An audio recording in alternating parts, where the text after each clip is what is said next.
ম্যাডামের দিকে তাকাতেই দেখি উনি লজ্জা পেয়েছে। একটু আগে কী অবস্থায় ছিলাম সেটা ভেবে হয়তো আমি আর কিছু না বলে ম্যাডামের রুম থেকে চলে আসলাম। সকালে উঠে ভাবলাম একটু বাইরে থেকে হেঁটে আসি। কিছুক্ষণ হাঁটাহাঁটি করে বাসায় চলে আসলাম।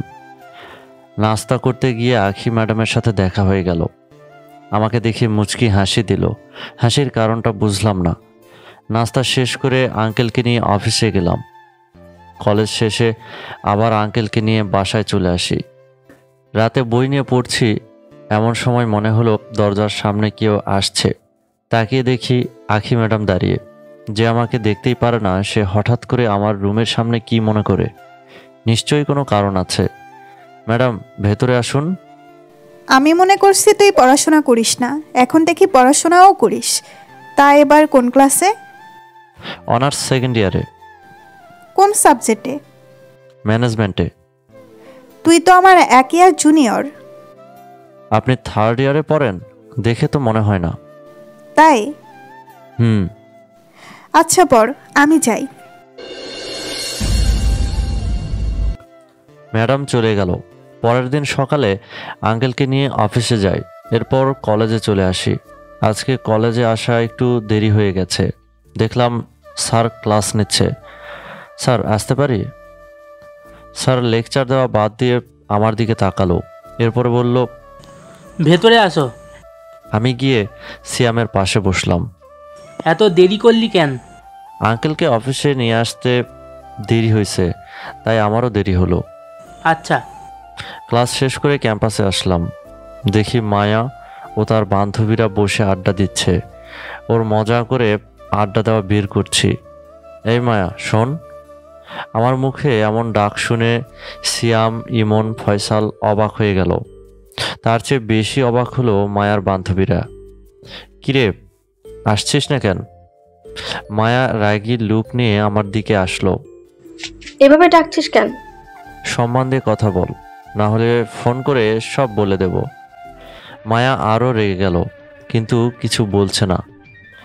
আমাকে অনেক জ্বালাইছিস, এখন তা সব উসুল করব। যা, আমার জন্য সিগারেট আন। নেভার। ফোন বের করে বললাম, তাহলে কল দেই? থাক, কল করার দরকার নেই, আমি আনতেছি। কিছুক্ষণ পর মায়া সিগারেট নিয়ে চলে আসলো। আমি ওর থেকে সিগারেটটা নিয়ে বললাম, নেক্সট টাইম কাউকে ব্ল্যাকমেল করার আগে আমার কথাটা মনে রাখবি, কেমন? আর এখন যা। মনের থেকে লাইটার নিয়ে সিগারেট ধরিয়ে খাওয়া শুরু করলাম। এত কিছু তোদের বোঝা লাগবে না, তবে এখন থেকে মায়া আর আমাদের ডিস্টার্ব করবে না। ওদের সাথে আরও কিছুক্ষণ আড্ডা দিয়ে চলে আসলাম। দেখতে দেখতে আরও কয়েক মাস কেটে গেল। এই কয়েক মাসে আখি ম্যাডাম আর মায়ার সাথে বন্ধুত্ব হয়ে গেছে। দুজনই আর আগের মতো অহংকারী নেই। আঙ্কেলের অফিসের কাজের জন্য 3 দিনের জন্য ঢাকার বাইরে গেছিলাম। 3 দিন পর কলেজে গেলাম। এই কয়েকদিনে মায়া অনেকবার কল করেছে, কিন্তু আমি ধরিনি। জানি কল রিসিভ করলেই কান ঝালা পাড়া করে দেবে। মায়া আমাকে দেখেই দৌড়ে এলো। এতদিন কোথায় ছিলি? এতদিন কই, মাত্র 3 দিন। ওই হলো, আমাকে জানাসনি কেন বল? ইচ্ছে হয়েছে তাই বলিনি। জানিস আমি তোকে অনেক মিস করছি। এত মিস করা লাগবে না, এখন ক্লাসে চল। আজকে ক্লাস করব না, তোর সাথে আড্ডা দিব বলে আমার হাত ধরে টেনে নিয়ে যেতে লাগলো। ওই, করছিস কি? জানিস বাসায় কি ভাববে এমন করলে? কি ভাববে? ভাববে আমরা দুজন বয়ফ্রেন্ড গার্লফ্রেন্ড। যার যা ইচ্ছে ভাবুক, তাতে আমার কি? অন্যেরটা খাই নাকি যে ওদের কথা শুনবো? আমাকে নিয়ে কোথায় যাচ্ছিস? রিক্সায় করে ঘুরবো। জানিস তো এসব আমার ভাল লাগে না। 3 দিন আমার সাথে কথা বলিসনি, এটা তার শাস্তি। আরে আমার ক্লাস করতে হবে। একদিন ক্লাস না করলে কিছু হবে না। বাধ্য হয়ে মায়ার সাথে ঘুরতে বের হতে হলো। রিকশায় মায়ার পাশে বসে আছি। বাতাসে ওর চুলগুলো আমার মুখের উপর এসে পড়ছে। মায়া, তোর চুলগুলো তো আমাকে খুব জ্বালাচ্ছে। ঠিক করছে। ভালো হচ্ছে না কিন্তু। চুপচাপ বসে থাক, না হলে ধাক্কা দিয়ে ফেলে দিব। এমন করিস কেন? কেমন করলাম? তোর পাশে একটা সুন্দরী মেয়ে বসে আছে, এটা রোমান্টিক হবি? তা না হয়ে কি সব আজে বাজে কথা বলছিস? তো তোর সাথে কেমন করবো বল? কই, আমার পাশে তো কোনো সুন্দরী মেয়ে নাই, যে বসে আছে ও তো একটা ভূতনি। কি বললি? আমি ভূতনি? দাঁড়া, আজকে তোর ঘাড় মোটকে খাবো। শরীরে 100 কিলো মাংস নাই আর আসছে আমাকে খেতে, ভাগ এখান থেকে। দুজন খুনসুটি করতে করতে পার্কে চলে আসলাম। মায়া বায়না ধরলো আইসক্রিম খাবে, এনে দিলাম। বাচ্চা মেয়ের মতো আইসক্রিম খাচ্ছে আর আমি বসে বসে দেখছি। ওই, এভাবে তাকিয়ে আছিস কেন? ভাবছি কোন বলদের কপালে যে যাবি তার জীবনটা তেজপাতা করে দিবি। কারো কাছে যাব না, দরকার হলে তোর গলায় ঝুলে পড়বো। আমি জেনে শুনে শাকচুন্নিরে গলায় ঝুলাতে দেব না। আমার বয়ে গেছে। কিছুক্ষণ পর মায়া আবার বলল, আমি কি তোকে খুব জ্বালাই? আরে না, তোর সাথে ঝগড়া করতে অনেক ভালো লাগে। এভাবে সারা জীবন যদি তোর সাথে ঝগড়া করতে পারতাম। কিন্তু আমি শুনে ফেলেছি। কি বললি? কিছু না, চল হাঁটি। এই দুপুরে না হাঁটলে হয় না? কোনো না নেই, চল। দুজন হাঁটতে হাঁটতে দিঘির পাড়ে চলে আসলাম। তাকিয়ে দেখি আখি এক ছেলের সাথে বসে আছে। ছেলেটা কে চিনলাম না তো। আমি মায়াকে বললাম, একটু দাঁড়া, আমি 5 মিনিট পর আসছি। হাঁটতে হাঁটতে আখির কাছে গেলাম। আমাকে দেখে আখি চমকে উঠল, আমতা আমতা করে বলল, তুই এখানে কি করিস? দেখতে এলাম। তা ছেলেটা কে? ছেলেটা বলল, হাই, আমি জিসান, আখির সাথে পড়ি আর ওর বয়ফ্রেন্ড। আমি আখির দিকে তাকালাম। আমি বললাম, ম্যাডাম, ছেলেটা যা বলছে তা সত্যি নাকি? আখি মাথা নেড়ে হ্যাঁ বলল। আমি বললাম, প্রেম করলেন আর ট্রিট দিলেন না, এটা মানতে পারছি না। কে প্রেম করছে? মায়া বলল, ওই তোকে না এখানে আসতে না করছি, তারপরও কেন আসলি? তুই কি করতে আসলি তা দেখতে আসলাম। তা এই দুজনকে চিনলাম না তো।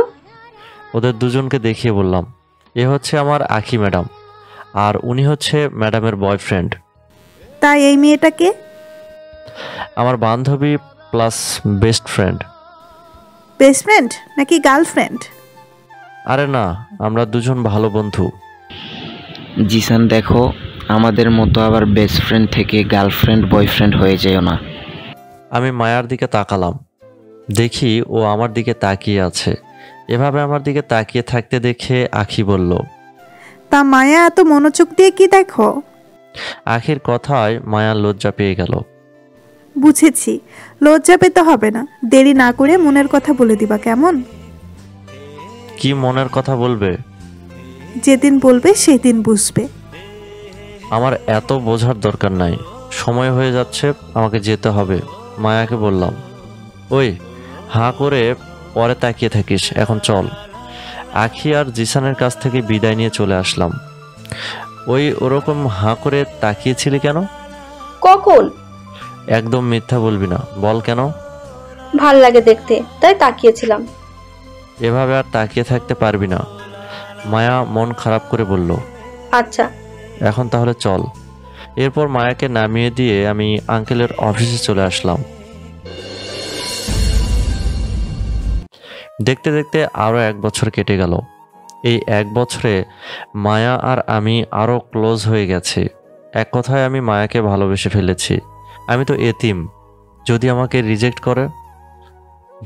রিজেক্ট করে দেয়, তাহলে ওর সাথে বন্ধুত্বটাও নষ্ট হবে। এই ভয়ে বলতে পারছি না। আজ কলেজে এসে দেখি মায়া একটা ছেলের সাথে হেসে হেসে কথা বলছে। আমার খুব রাগ হচ্ছে। ওই ছেলের সাথে এত কি কথা বলে। ফয়সালকে বললাম, মায়ার সাথে যে ছেলে কথা বলছে ওরে চিনিস? কয়েকদিন ধরে দেখছি ওই ছেলের সাথে বেশি মিশেছে। নাম কি ছেলেটার? আতিক। আচ্ছা, আমি দেখছি আতিককে। তুই যে মায়াকে ভালোবাসিস, মায়াকে বলছিস না কেন? ভয় লাগে যদি আমাকে না করে দেয়। আরে, মনের কথা চেপে রাখতে নেই, বলে দে, না হলে পরে পস্তাবি, আফসোস করবি, আর মনে মনে বলবি কেন বলছিলাম না। কিভাবে বলবো? আরে তুই যদি এই কথা বলিস তাহলে অন্যটা বলা আর নিজেরটা বলার মধ্যে দিনরাত তফাৎ আছে, সেটা বুঝিস না কেন?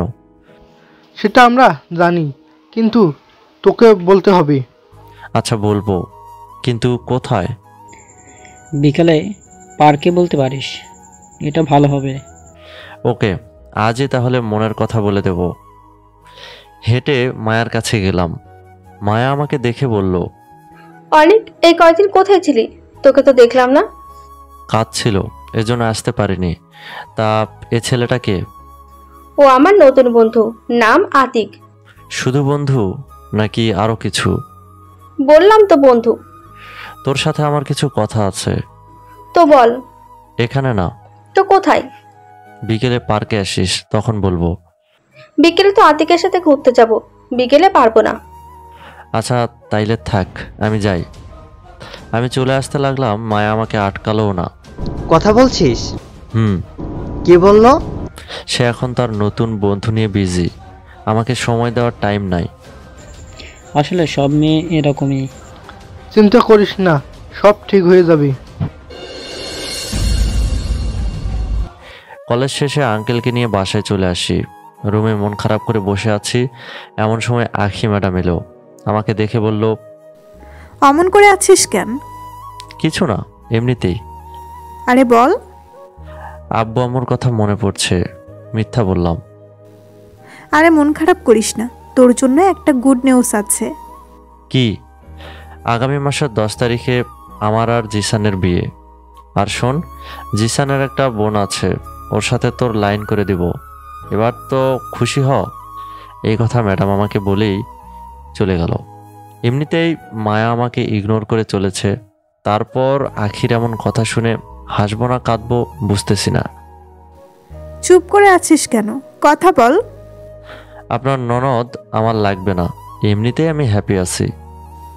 না নিলি, কিন্তু আমার বিয়ের সব কাজ কিন্তু তোকে করতে হবে। আচ্ছা করব, এখন একটু একা থাকতে দেন। আখি ম্যাডাম চলে গেল। দুদিন পর কলেজে যাওয়ার পর দেখলাম মায়া আতিকের বাইকের পেছনে বসে আছে। আমি গাড়িতে থাকায় হয়তো ও খেয়াল করেনি। রাস্তায় পাশে গাড়ি পার্কিং করে মায়াকে কল দিলাম। দুবার রিং হওয়ার পর কল রিসিভ করলো। হ্যালো মায়া। বল। কোথায় তুই?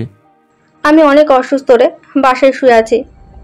একটু আগে দেখলাম বাইকে করে ঘুরছে, আর এখন বলছে অসুস্থ। কি মিথ্যা বলছে, কিন্তু ওরে বুঝতে না দিয়ে বললাম, আচ্ছা শুয়ে থাক আর ওষুধ খা। কল কেটে দিলাম। কি দরকার এমন মিথ্যাবাদীর সাথে কথা বলা? কিন্তু বেহায়া মন তাও মানে না। কলেজে আর গেলাম না, অফিসে ফিরে আসলাম। কিছুদিন কেটে গেল। আগের মতো কলেজে যাই না, শুধু আঙ্কেলকে অফিসে নিয়ে যাই আর বাসায় আনি। অনেক চেষ্টা করেও মায়াকে ভুলতে পারছি না। মন খালি ওকেই ভাবে। কি যে করি?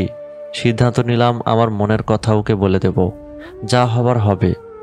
মায়াকে ফোন করে বিকেলে পার্কে আসতে বললাম, ও রাজি হলো। 4টায় পার্কে এসে বসলাম। মায়া আসবে 4:30টায়। নিজেকে একটু প্রস্তুত করে নেওয়ার চেষ্টা করছি। একটু পর মায়া আসলো, আমাকে বলল, কি বলবি তাড়াতাড়ি বল, আমার একটু তাড়া আছে। আসলে কথাগুলো কিভাবে বলবো ভেবে পাচ্ছি না। এত ভাবাভাবির কি আছে? যা বলতে চাইছিস বলে ফেল। আমি তোকে ভালোবাসি। কি বললি? বললাম আমি তোকে ভালোবাসি। দেখ অনেক, মজা করবি না। মায়া, আমি মজা করছি না, সত্যি আমি তোকে ভালোবাসি। তোকে বন্ধু ভেবেছিলাম, আর তুই বন্ধুত্বের দাম এইভাবে দিলি?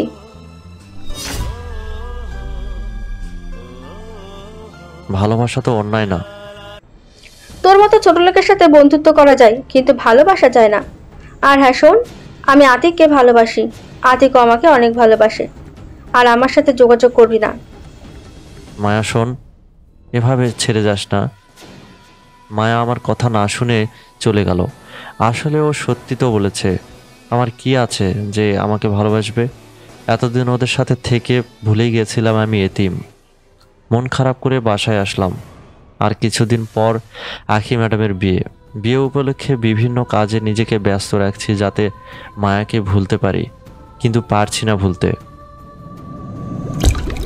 পরের দিন আঙ্কেল আমাকে কিছু ফাইল দিয়ে বলল, এগুলো নিয়ে 7 রেস্টুরেন্টে যাবে, ওখানে টেবিল নাম্বার 15-তে কালো জ্যাকেট পরা একটা লোক বসে দেখবে, ওকে গিয়ে এগুলো দিবে। আচ্ছা। ফাইলগুলো পাশের সিটে রেখে গাড়ি ড্রাইভ করতে লাগলাম। একটু পরে রেস্টুরেন্টে চলে আসলাম। 15 নাম্বার টেবিলে দেখি আঙ্কেলের বর্ণনা দেওয়া লোক বসে আছে। টেবিলের কাছে যেতেই ভদ্রলোক বলল, বসো। আমি চেয়ারে বসলাম। কি কি খাবে, চা না কফি? কিছুই খাবো না, আপনি এই ফাইলগুলো নিন। লোকটা আমার থেকে ফাইলগুলো নিয়ে সেগুলোতে চোখ বোলাতে লাগলো। আমি পাশে তাকাতেই চমকে উঠলাম, এ তো আতিক, কিন্তু ওর সাথে মেয়েটিকে। আড়ি পেতে ওদের কথা শুনতে লাগলাম।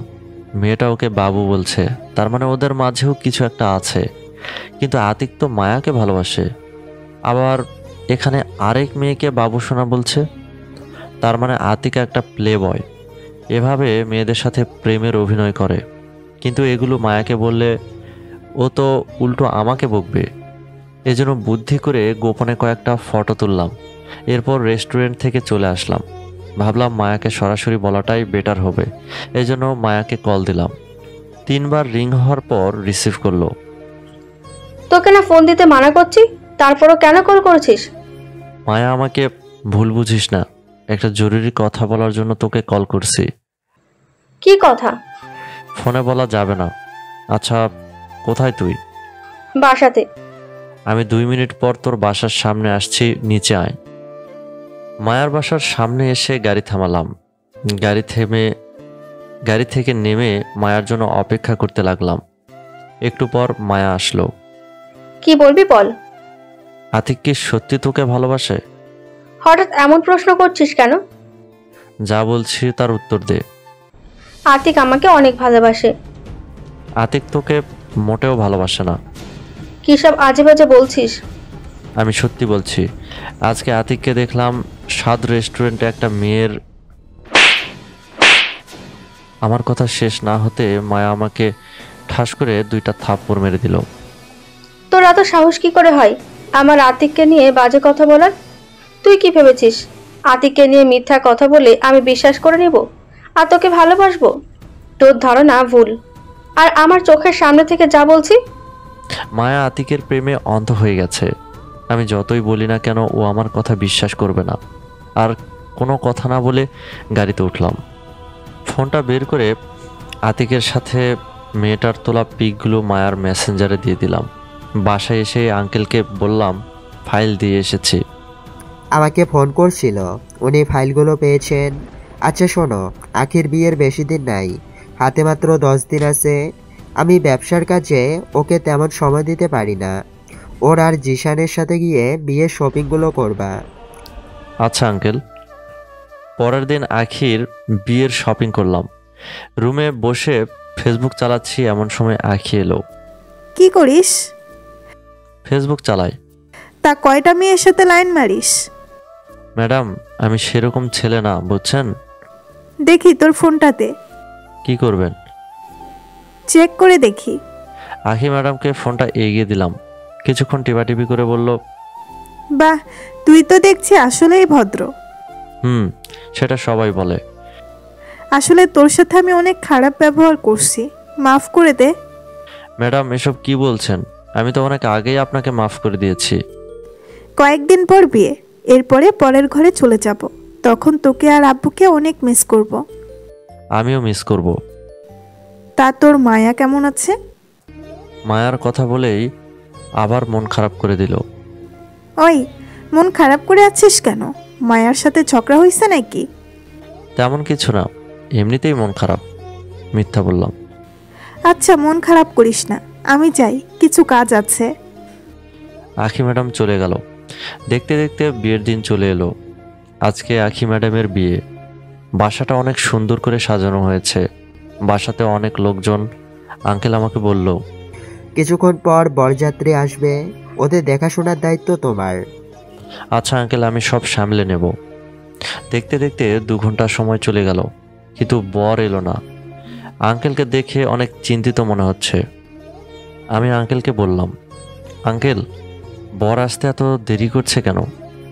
জানি না বাবা, ওরা কেউ ফোন রিসিভ করছে না, কি যে হলো। আচ্ছা, আমি খোঁজ নিচ্ছি। আমি একটু দূরে এসে জিসানের নাম্বারে কল করলাম। দুবার রিং হলো কিন্তু কেউ ধরলো না। আরেকবার রিং হওয়ার পর একজন মহিলা কল রিসিভ করলো। হ্যালো জিসান ভাই, কোথায় তোমরা? বাবা, জিসান আর এই দুনিয়ায় নাই। আজকে ওর বিয়ে, আর কি সব আবল তাবল বলছেন? ছেলেটা বিয়ে করার জন্য যাচ্ছিল, হঠাৎ করে ওর গাড়ি অ্যাক্সিডেন্ট করে হাসপাতালে নেওয়ার আগেই দুনিয়া ছেড়ে চলে যায়, আর আমি সন্তানহারা হয়ে যাই।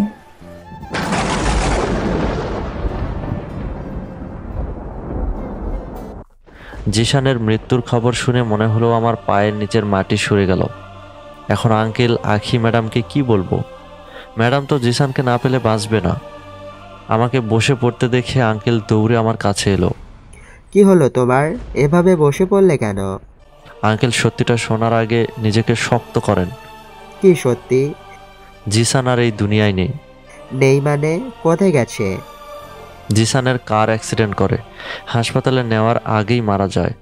এজন্য ওরা কেউ আপনার ফোন ধরছিল না।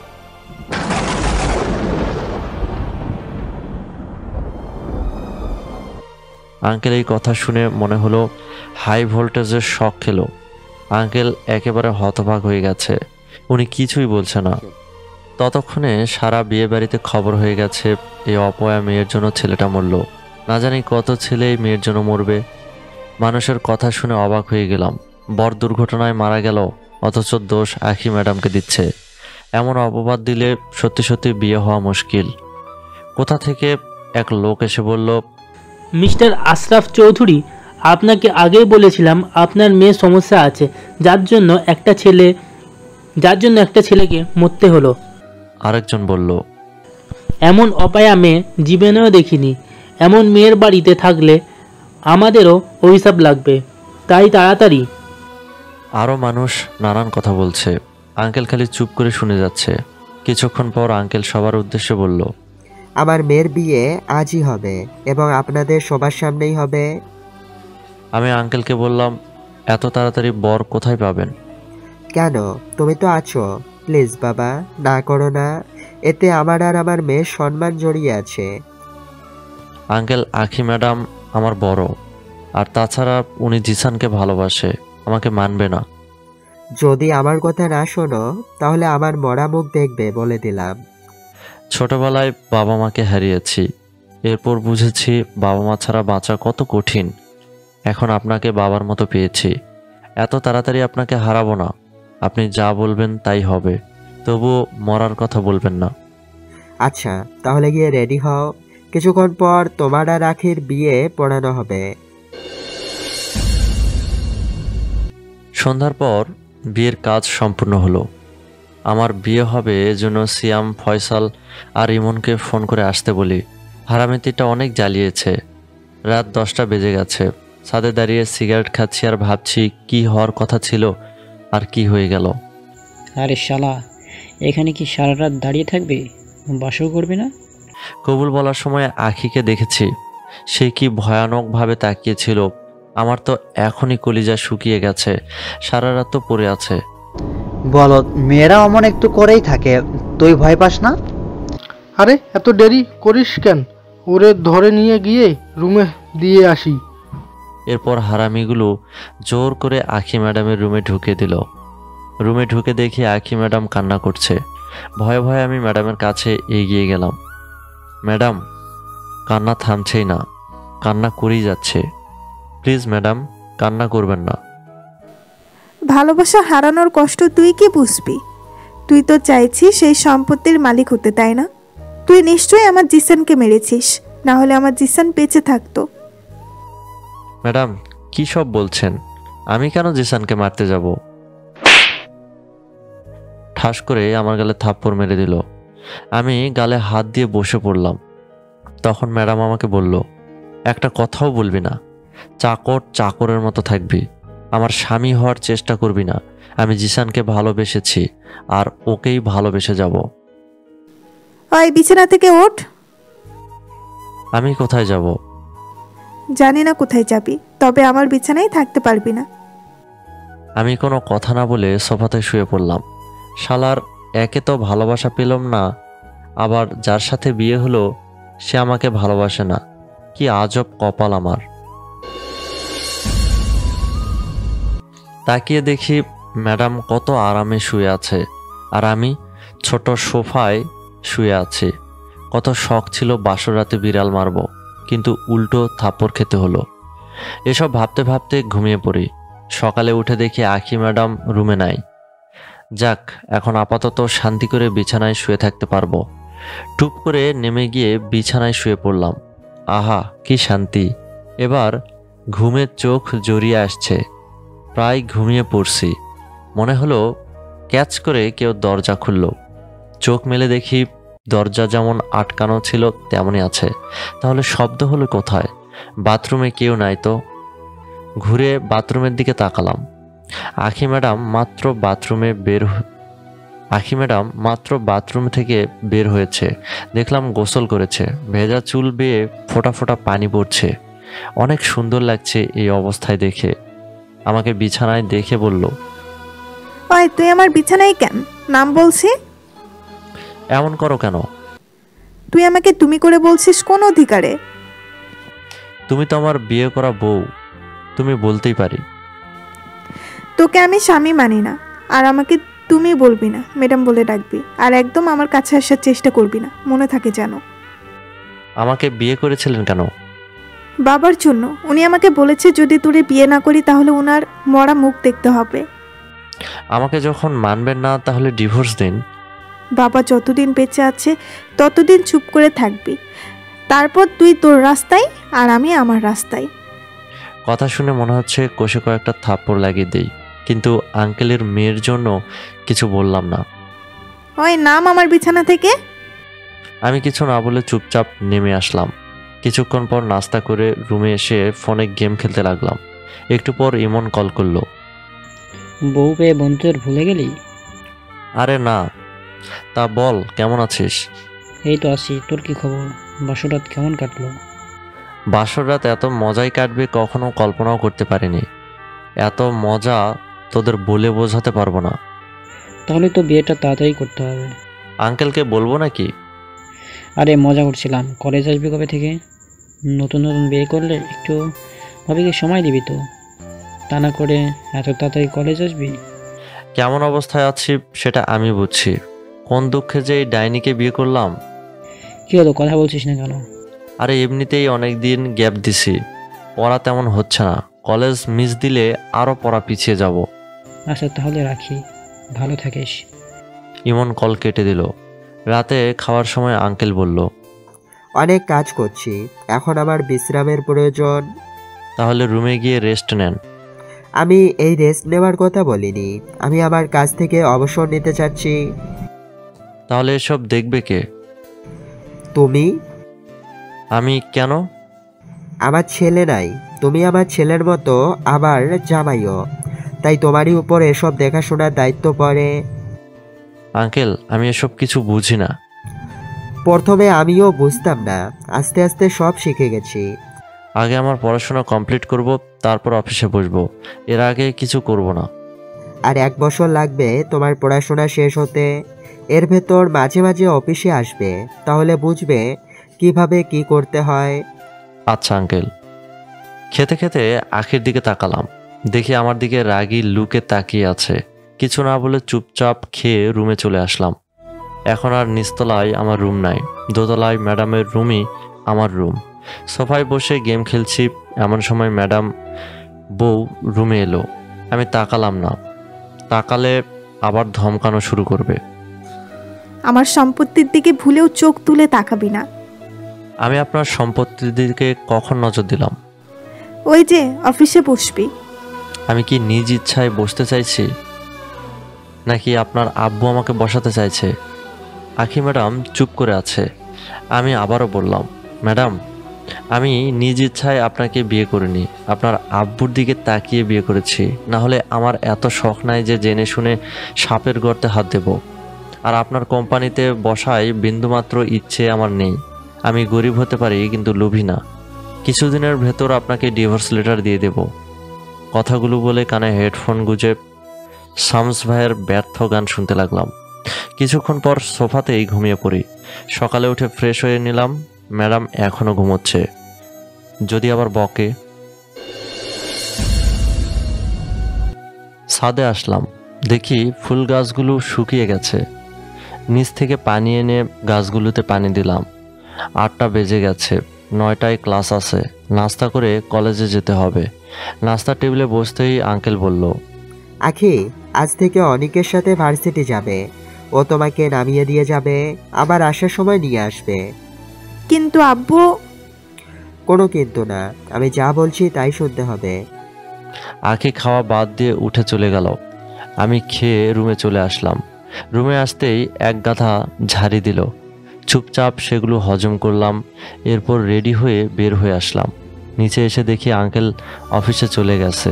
আমি দেরি না করে বাসা থেকে বের হয়ে রিক্সা ভাড়া করে কলেজে চলে আসলাম। বন্ধু, বিয়ে করলি পার্টি দিলি না? বিয়ে যে এমনভাবে হবে আমি কি জানি? আর জানলে। থেমে গেলি কেন বল? আরে কিছু না, চল ক্লাসে যাই। ক্লাসে গিয়ে মায়ার সাথে দেখা হয়ে গেল। ওকে দেখে মনে হলো ও ভালো নেই। ও ভালো থাকুক বা না থাকুক তাতে আমার কি। আমি গিয়ে সিয়ামের পাশে গিয়ে বসলাম। ক্লাস শেষে ক্যান্টিনে আড্ডা দিচ্ছি, এমন সময় মায়া এলো। অনিক, তোমার সাথে আমার কিছু কথা আছে। আপনার সাথে আমার কোনো কথা নেই, আপনি আসতে পারেন। মায়া গেল না, ওভাবেই দাঁড়িয়ে রইল। তখন সিয়াম বলল, ফয়সাল আর ইমন আমার সাথে চল। ওরা চলে গেল। কি বলবেন বলেন, আমার হাতে বেশি সময় নেই। আপনি করে বলছো কেন? তুমি বা তুই বলার অধিকার তো নাই, সো আপনি বলাটাই বেটার। আমি সেদিনের ব্যবহারের জন্য সরি। সত্যি আমার ভুল হয়েছে, প্লিজ মাফ করে দাও। এ কি করছেন ম্যাডাম? আপনি কোথায় আর আমি কোথায়? আমার মতো এতিমের কাছে সরি বললে আপনার মান সম্মান থাকবে না। আমি আতিকের প্রেমে অন্ধ হয়ে গেছিলাম, এজন্য তোমার মতো ভালো বন্ধুকে অবিশ্বাস করেছি, আবার গায়ে হাত তুলেছি। কিন্তু তোমার দেওয়া ছবিগুলো দেখার পর থেকে আতিকের সম্পর্কে খোঁজ নেওয়া শুরু করি। 2 দিন ফলো করার পরই ওর আসল চেহারা সামনে আসে। এরপর থেকে ওর সাথে ব্রেকআপ করে দিয়েছি। এরপর তোমাকে অনেকবার ফোন করেছি, কিন্তু তুমি আমাকে ব্লক লিস্টে রাখছো, এই জন্য যোগাযোগ করতে পারিনি। প্লিজ আমাকে মাফ করো। ম্যাডাম, গরিব মানুষরা এসব মনে রাখলে তাদের দিন চলে না। আর আমি আপনার কথাই কিছু মনে করিনি, আসলে ওটা আমার কপালে ছিল। তাহলে আমরা বন্ধু? ম্যাডাম, যে সম্পর্ক একবার ভেঙে যায় সেটা আর জোড়া লাগাতে চায় না, লাগলেও দাগ থেকে যায়। থাকুক দাগ। ম্যাডাম, আমাকে যেতে হবে বলেই ওখান থেকে উঠে পড়লাম। এমনিতেই মায়াকে ভালোবাসতাম, হয়তো এখনও ভালোবাসি, আর ওকে এত সহজে ভুলতেও পারবো না। কিন্তু ওর সামনে আর একটু থাকলে নিজে থেকে ওর প্রতি দুর্বল হয়ে যাব। কি দরকার পুরনো সম্পর্ক নতুন করে জোড়া লাগানো? বাসায় চলে আসলাম। এসে রুমে শুয়ে পড়লাম। কিছুক্ষণের ভেতর ঘুমিয়ে পড়ি। গালে প্রচণ্ড ব্যথায় ঘুম ভেঙে গেল। চোখ খুলে দেখি আখি দাঁড়িয়ে আছে। তোকে বারবার বলছি আমার বিছানা টাচ করবি না, তারপরেও কেন শুয়েছিস? ম্যাডাম, আসলে অনেক ঘুম পেয়েছে, এজন্য ভুলে ঘুমিয়ে পড়েছি, সরি। আর এমন হবে না। মনে থাকে যেন, আর আমার চোখের সামনে থেকে ভাগ। এত টর্চার আর ভালো লাগে না। ফোনটা হাতে নিয়ে রুম থেকে বের হয়ে আসলাম। বিকেলে আড্ডা দিয়ে সন্ধ্যায় বাসায় আসলাম। রাতে আঙ্কেল বলল, তোমাদের দুজনের জন্য একটা সারপ্রাইজ আছে। আব্বু, কি সারপ্রাইজ? আঙ্কেল একটা খাম এগিয়ে দিয়ে বলল, এটা খুলে দেখো, তাহলে বুঝতে পারবে। আখি খামের মুখ ছিঁড়ে বলল, ভেতরে কি আছে দেখার জন্য। আমি উৎসুকভাবে তাকিয়ে আছি। আখি খামের ভেতর থেকে 2টা কাগজ বের করলো। আমি একটা হাতে নিয়ে দেখলাম, এটা তো কোনো হোটেলের টিকিট। হোটেলের নাম হোটেল ক্লিপলিং। এমন নামের হোটেল তো বাংলাদেশে নাই। চোখ বুলিয়ে দেখি এটা একটা সুইজারল্যান্ডের জেনেভা শহরের একটা হোটেলের নাম। আঙ্কেল, এটা তো সুইজারল্যান্ডের হোটেলের নাম, এটা দিয়ে আমরা কি করব? কাল সকালে তোমরা দুজন সুইজারল্যান্ডে হানিমুনে যাচ্ছ। কি? আমাদের না জানিয়ে? এটা ঠিক করনি। তোমাদের দুজনকে সারপ্রাইজ দিচ্ছি। এই নাও তোমার পাসপোর্ট আর ভিসা। আমি কি বলবো ভেবে পেলাম না। চুপচাপ রুমে এসে সোফায় বসে পড়লাম। একটু পর আখি এলো, এসেই আমাকে ঝাড়ি দিতে লাগলো। আমার উপর রাগ দেখান কেন? তো কার উপর রাগ দেখাবো? আপনার আব্বুর উপর রাগ দেখান। যত সব পাগলি এসে ঘাড়ে চেপে বসেছে। ওই কি বললি? এত কাছের কথা শুনতে পান না? আপনার কানের সমস্যা আছে, ডাক্তার দেখান। আখির দিকে তাকালাম, দেখি রেগে আমার দিকে তাকিয়ে আছে। আমি আর কিছু না বলে চুপচাপ শুয়ে পড়লাম। সকালে সবকিছু রেডি করে নিলাম। আঙ্কেল এয়ারপোর্টে নামিয়ে দিয়ে গেল। জেনেভা এয়ারপোর্টে নেমে দেখি এখানে সকাল হয়েছে। যাই হোক, এয়ারপোর্ট থেকে বের হয়ে একটা ট্যাক্সিওয়ালাকে বললাম, হোটেল ক্লিপলিং যাবেন? যাব। আমি আর আখি ট্যাক্সিতে উঠলাম। ট্যাক্সি চলতে শুরু করলো। আশেপাশের বাসাগুলো চমৎকার। কিছু দূর পর পর একটা করে ঝিল দেখতে পাচ্ছি। মনে হচ্ছে নেমে সাঁতার কাটি। আসলে এত সুন্দর জায়গা আগে কখনো দেখিনি। আখি ম্যাডামও তাকিয়ে বাহিরের সৌন্দর্য দেখছে। এই যে ম্যাডাম। ডাকছিস কেন? জায়গাগুলো অনেক সুন্দর না? সুন্দর। যদি আর জিসান বেঁচে থাকতো তাহলে আমার চেয়ে সুখী কেউ হতো না। কিন্তু আমার কপাল কি, বিয়ে হলো একটা ড্রাইভারের সাথে, তাও সে আমার চেয়ে ছোট। ওরা আমি কখনো মানতে পারবো না। আপনি মানেন বা না মানেন, আমি কিন্তু হানিমুন ঠিকই করব। উল্টাপাল্টা কিছু করার কথা ভাবলে তোরে লাথি মেরে বের করে দিব। এরপর দেখব কিভাবে বাংলাদেশে যাইস। ম্যাডাম, আপনি এত আনরোমান্টিক কেন? বেশি কথা বললে কিন্তু সত্যি সত্যিই বের করে দিব। আমি আর কিছু না বলে চুপচাপ বসে থাকলাম। কিছুক্ষণ পর হোটেলে এসে পড়লাম। আগেই যেহেতু রুম বুক করা আছে, এজন্য কোনো সমস্যা হলো না। ব্যাগ নিয়ে রুমে আসলাম। রুমে একটাই বেড। এখানেও মনে হয় সোফাতে ঘুমাতে হবে, কিন্তু রুমে তো কোনো সোফা নাই। আজব, তাহলে কি ফ্লোরে? এমনিতেই এই সময়ে ভালোই ঠান্ডা লাগছে। ফ্লোরে ঘুমালে নিশ্চয়ই অসুখ হবে। ওই কি ভাবছিস? কিছু না, রুম দেখছি। রুম দেখার কি আছে? আগে মনে হয় রুম দেখিস নি। দেখেছি, কিন্তু এমন টাইপের রাজকীয় রুম দেখিনি। আচ্ছা ম্যাডাম, আমরা সুইজারল্যান্ডে কতদিন থাকবো? 10 দিন, জেনেভায় 3 দিন, জুরিখে 4 দিন, আর বেন শহরে 3 দিন থাকবো। আমার ইচ্ছে আলপস পর্বত দেখা। অপেক্ষা কর, সব দেখব সুইজারল্যান্ডের। ফ্রেশ হয়ে ড্রেস চেঞ্জ করে বের হলাম।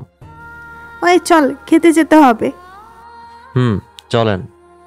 বাইরে এসে কারি হাউস নামে একটা রেস্টুরেন্ট দেখলাম।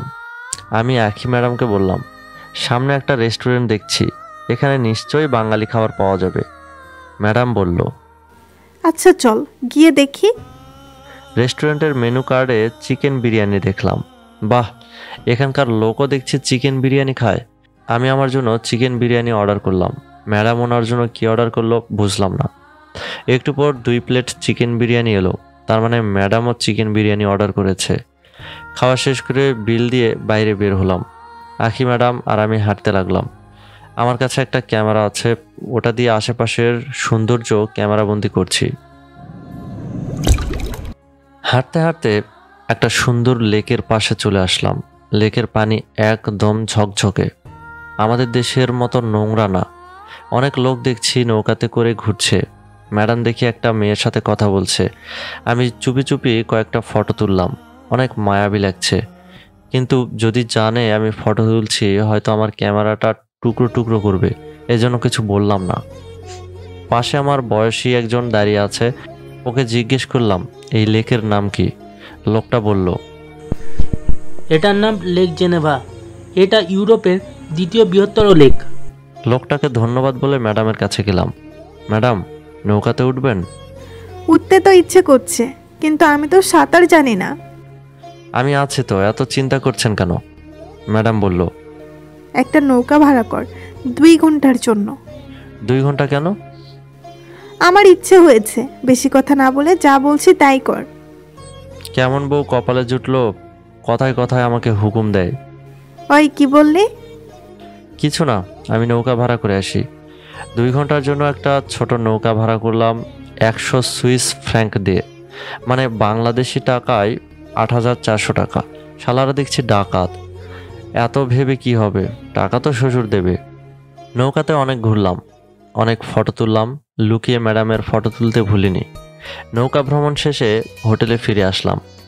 বিকেলে বের হলাম আবার ঘুরতে। এত হানিমুন না, আমরা মনে হচ্ছে ঘুরতে আসছি। এবার ম্যাডাম বলল, ন্যাচারাল হিস্ট্রি মিউজিয়ামে যাব। উনি যা বলবে তাই করতে হবে, কি আর করা। চললাম মিউজিয়াম দেখতে। মিউজিয়াম দেখতে দুজনের আবার টিকিট করা লাগলো। মিউজিয়ামে দেখার মতো অনেক কিছু আছে।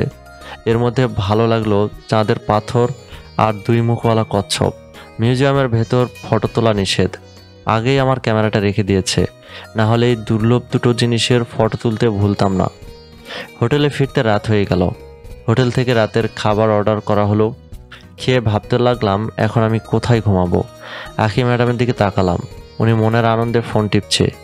ইচ্ছে করছে আসার দিয়ে ফোনটা ঘুরাঘুরি। আমাকে তাকিয়ে থাকতে দেখে বলল, ওই কি ভাবছিস? কিছু না ম্যাডাম। তাহলে তাকিয়ে আছিস কেন? জীবনে মেয়ে দেখিস নাই? জীবনে অনেক মেয়ে দেখেছি, কিন্তু আপনার মতো মেয়ে একটাও দেখিনি। এই পৃথিবীতে আপনি ওয়ান পিস, আপনার মতো আর কেউ নাই। এত বর্ণনা দিতে হবে না, আমি জানি। এত যখন জানেন তখন বলেন তো আমি কি ভাবছি। আচ্ছা, তোর থাকার জায়গা নিয়ে ভাবতে হবে না, আজকে এই বিছানায় ঘুমাবি। ম্যাডাম, রাতে কিছু হলে কিন্তু আমার দোষ নেই। আমাকে টাচ করলেই থাপড়ায়ে তোর দাঁত একটাও ঠিক রাখবো না। এই কথা বলে ম্যাডাম বিছানার মাঝে একটা বালিশ দিয়ে বলল, বালিশের ওপাশে তুই থাকবি আর আমি এপাশে। আমি কোনো কথা না বলে শুয়ে পড়লাম। বেশ কয়েকদিন পর বিছানায় শুয়েছি, ঘুমে চোখ বন্ধ হয়ে এলো। সকালে বুকে ভারী কিছুর অনুভবে ঘুম ভেঙে গেল। চোখ খুলে দেখি ম্যাডাম আমাকে বালিশ বানিয়ে শুয়ে আছে।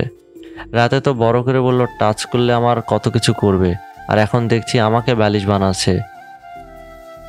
ফোনটা দিয়ে কয়েকটা ফটো তুলে রাখলাম, এরপর ম্যাডামকে ডাক দিলাম। আমার ডাক শুনে ম্যাডাম চোখ খুলল। নিজেকে আমার বুকে মাথা রাখা দেখে লজ্জা পেয়ে গেল। রাতে মাঝখানে বালিশ দিলেন, আবার নিজেই বালিশ টপকে আমার কাছে চলে এলেন। ভারী লুচু মেয়ে তো আপনি। না জানি রাতে আমার সাথে কি কি করেছেন। ওই আমি কিছুই করিনি। তাহলে আমার বুকে মাথা দিয়ে কে ঘুমাইছিল? ম্যাডাম চুপ করে আছে।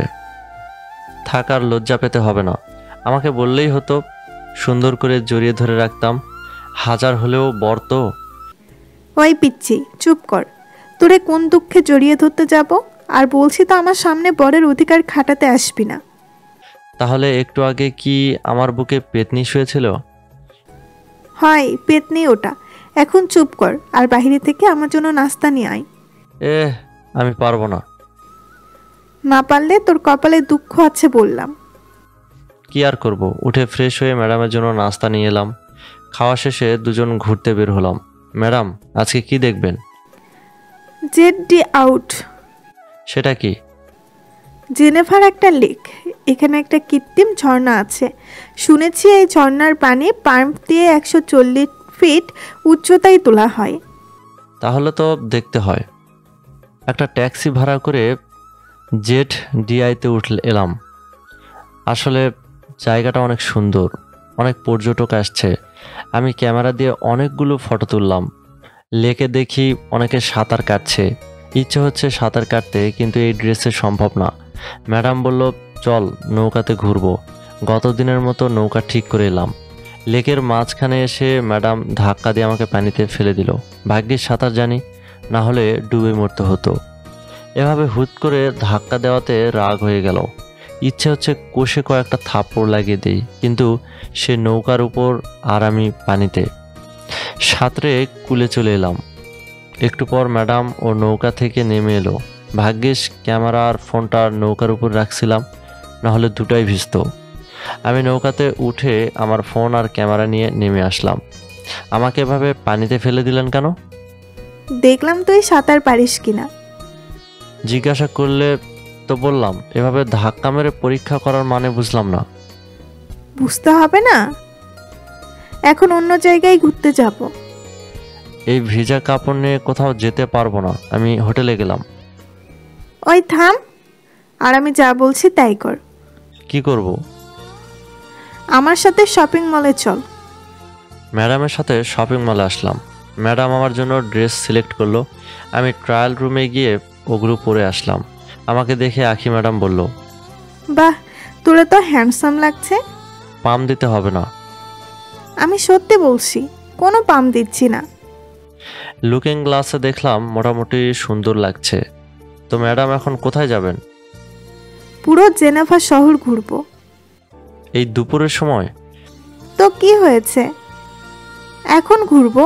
একটা ট্যাক্সি ঠিক কর। আমি একটা ট্যাক্সি ঠিক করলাম। এরপর সারা জেনেভা শহর ঘুরলাম। অনেক উন্নত শহর, সব কিছু অন্যরকম। সন্ধ্যা হয়ে আসছে। ট্যাক্সি থেকে নেমে ম্যাডামকে বললাম, সুইজারল্যান্ডের সবচেয়ে প্রিয় খাবার আপনাকে খাওয়াবো, খাবেন তো? খাবো। পাশের দোকান থেকে অনেকগুলো চকলেট কিনে আনলাম। আমাকে এত চকলেট কেনা দেখে বলল, চকলেট কি করবি? এগুলো আপনার জন্য। সত্যি?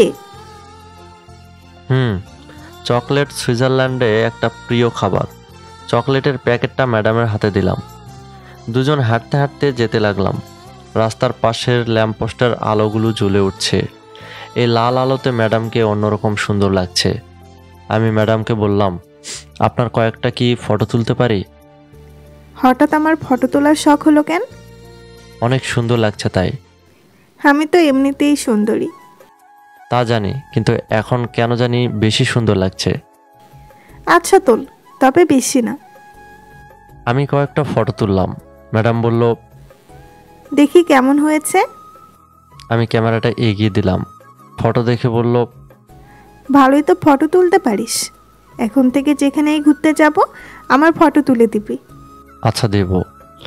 রাতের খাবার খেয়ে ঘুমিয়ে পড়লাম। সকালে উঠে ম্যাডামের জন্য নাস্তা আনলাম।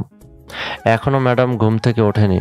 ঘুমন্ত অবস্থায় নিষ্পাপ লাগছে, কিন্তু জেগে গেলে একটা ডাইনি হয়ে যায়। কেন যে এর বিয়ে করলাম?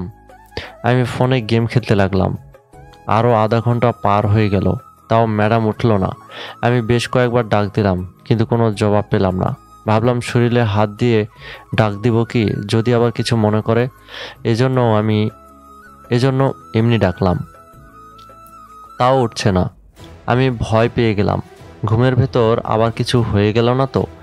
কাঁপা কাঁপা হাতে ম্যাডামের কপালে হাত দিলাম। এ কি, কপাল দেখছি অনেক গরম হয়ে আছে, মনে হচ্ছে জ্বর এসেছে। এখন কি করি? আমার ব্যাগে জ্বরের ওষুধ আছে, ওটা খাওয়ালে জ্বর ভালো হবে, কিন্তু এখন তো একে জাগাতে হবে। আমি আস্তে আস্তে ধাক্কা দিয়ে আখি ম্যাডামকে জাগালাম। আমার শীত লাগছে, কাঁথাটা আমার শরীরের উপরে টেনে দাও। কাঁথাটা ম্যাডামের শরীরের উপর টেনে দিলাম। ম্যাডামকে বললাম, কিছু খেয়ে ওষুধ খেয়ে নেন, ভালো লাগবে। আমার খেতে ইচ্ছে করছে না, শরীর মনে হচ্ছে পুড়ে যাচ্ছে। মাথায় পানি দিতে হবে কি? না। তাহলে জ্বর কমবে কিভাবে? জানি না। তাহলে চুপচাপ শুয়ে থাকুন, যা করার আমি করছি। বাথরুমে গিয়ে তোয়ালেটার এক পাশে ভিজিয়ে নিয়ে এলাম। ভেজা অংশটুকু ম্যাডামের কপালে দিলাম। ম্যাডাম কেঁপে উঠল। কিছুক্ষণ পর পর তোয়ালের পাশ উল্টে দিচ্ছি। আধা ঘন্টা পর ম্যাডামকে ধরে বসালাম। এখন নাস্তাটা করে নেন। আমার ফ্রেশ হতে হবে। আচ্ছা, ফ্রেশ হয়ে আসুন। আখি ম্যাডাম 5 মিনিট পর ফিরে এলো। আমি নাস্তার প্লেটটা এগিয়ে দিয়ে বললাম, এখন খান। ভাল লাগছে না, ক্ষুধা নেই। এসব বলে রেহাই পাবেন না, আপনাকে খেতে হবে। বললাম তো আমি খাবো না, কি করবি তুই?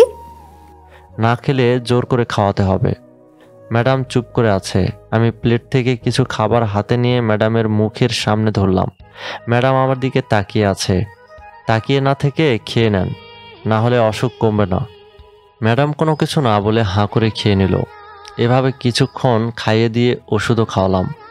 ম্যাডাম, এখন আপনি রেস্ট করেন, আমি বাইরে থেকে ঘুরে আসি। কোথাও যেতে পারবি না, এইখানে বসে থাক। আমি এখানে থেকে কি করব? আমার সাথে গল্প করবি। ম্যাডাম, একটা ড্রাইভারের সাথে গল্প করতে পারবেন তো? কেন পারবো না? আগে তো আমাকে দেখতেই পারতেন না, হঠাৎ কি মনে হলো যে আমার সাথে গল্প করতে ইচ্ছে করছে? চুপচাপ বসে থাকবি নাকি থাপ্পড় খাবি? আমি আর কথা না বলে চুপচাপ বসে রইলাম। এভাবে আর কতক্ষণ বসে থাকা যায়? ফোন বের করে পাবজি খেলতে লাগলাম। খেলতে খেলতে দুপুর হয়ে গেল। ফোনের চার্জ প্রায় শেষ। চার্জে লাগিয়ে গোসল করলাম। এরপর রেস্টুরেন্টে গিয়ে খেয়ে আসলাম। আর ম্যাডাম বউয়ের জন্য খাবার প্যাক করে নিয়ে আসলাম। রুমে এসে দেখি ম্যাডাম গোসল করে এসেছে, ড্রেসিং টেবিলের সামনে বসে চুল আঁচড়াচ্ছে। আমাকে রুমে ঢোকা দেখে আমার দিকে ঘুরে তাকিয়ে একটা হাসি দিল। ম্যাডামকে দেখে এখন অনেকটা সুস্থ মনে হচ্ছে। তোর হাতে কি? আপনার জন্য খাবার আনলাম। কি এনেছিস? কাচ্চি বিরিয়ানি। আচ্ছা রাখ, একটু পর খাচ্ছি। আমি বিছানার উপর খাবারের প্যাকেটটা রেখে শুয়ে পড়লাম। ম্যাডাম বসে খাচ্ছে আর আমার দিকে তাকাচ্ছে। খেতে খেতে বলল, তুই খেয়েছিস? খাইছি, আপনি খান। আমি এত খেতে পারবো না। তাহলে ফেলে দেন। খাবার নষ্ট করতে হয় না, বাকিটুকু খেয়ে নে। আমার পেট ভরা, আর খেতে পারবো না। এইদিকে আয়, আমি খাইয়ে দিচ্ছি। কি ম্যাডাম পাগল হয়ে গেল নাকি যে আমাকে খাইয়ে দেবে? ঠিকই শুনছিস, এদিকে আয়, না হলে তোর কপালে দুঃখ আছে। এমনিতেই পেট ভরে খেয়ে এসেছি, এখন আবার খেতে বলছে। না খেলে আবার কি করবে আল্লাহ জানে। এমনিতেই ঝামেলা করে কোনো লাভ নেই, এর চেয়ে একটু বেশি খেলে সমস্যা হবে না। তার উপর সুন্দরী বউ খাইয়ে দেবে বলে কথা, তাই বললাম আচ্ছা খাচ্ছি। ম্যাডাম আমাকে খাইয়ে দিতে লাগলো। আমি দুবার মুখে নেওয়ার পর তৃতীয়বার ইচ্ছে করে ম্যাডামের আঙুলে কামড় দিলাম। ম্যাডাম আউ করে চেঁচিয়ে উঠল আর আমার দিকে তাকিয়ে বলল, ওই কামড় দিলি কেন? এমনি। তোর কামড় দেওয়ার স্বাদ বের করছি। বলেই খাবার রেখে আমাকে ধাক্কা দিয়ে বিছানায় ফেলে দিয়ে মারতে লাগলো। আমি ম্যাডামের হাত ধরে টান দিলাম আর অমনি আমার উপর পড়ে গেল। অমনি ম্যাডামের ঠোঁট আর আমার ঠোঁট এক হয়ে গেল। আমি ম্যাডামকে জড়িয়ে ধরে ম্যাডামের ঠোঁটে একটা লম্বা চুমু এঁকে দিলাম। ম্যাডাম আমাকে ধাক্কা দিয়ে দূরে সরিয়ে দিল। আমি ম্যাডামের দিকে তাকালাম, দেখি ম্যাডাম বউ লজ্জায় রাঙা হয়ে গেছে। একটু পর নিজেকে ঠিক করে নিয়ে চোখ রাঙিয়ে বলল, লুচ্চা ছেলে, তোর লুচ্চামি করার মজা বের করব। দেখেন ম্যাডাম, আমার কোনো দোষ নাই, আপনি তো আমার উপর এসে পড়লেন। এমন সুন্দরী ম্যাডাম বুকের উপর থাকলে কোনো পুরুষ নিজেকে কন্ট্রোল করতে পারবে না। এবারের মতো তোরা মাফ করলাম, নেক্সট টাইম কিন্তু আর মাপ পাবি না বলে দিলাম। আচ্ছা। মনে রাখিস কথাটা। ম্যাডাম একটা কথা ছিল। কি কথা?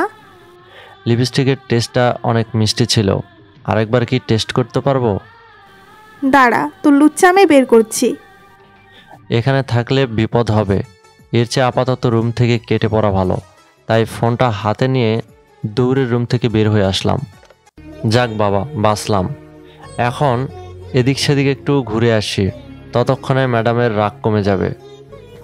1 ঘন্টা ঘুরলাম, এরপর অনেকগুলো চকলেট সাথে কিছু ফুল কিনলাম। এগুলো দেখলে নিশ্চয়ই ম্যাডামের রাগ কমবে। রুমে ঢুকে ম্যাডামকে ওগুলো দিলাম।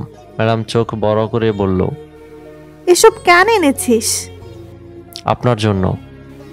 আমাকে ঘুষ দিয়ে পার পাবি না, বিদেশে আছিস জন্য বেঁচে গেলি, না হলে তোর কি যে হাল করতাম।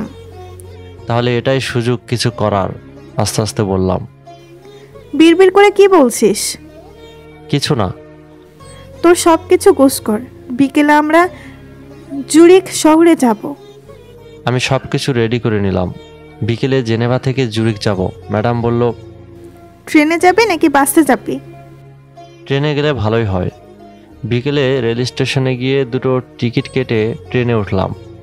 অনেক স্পিডে ট্রেন চলছে, আশেপাশের প্রাকৃতিক দৃশ্য দেখার মতো।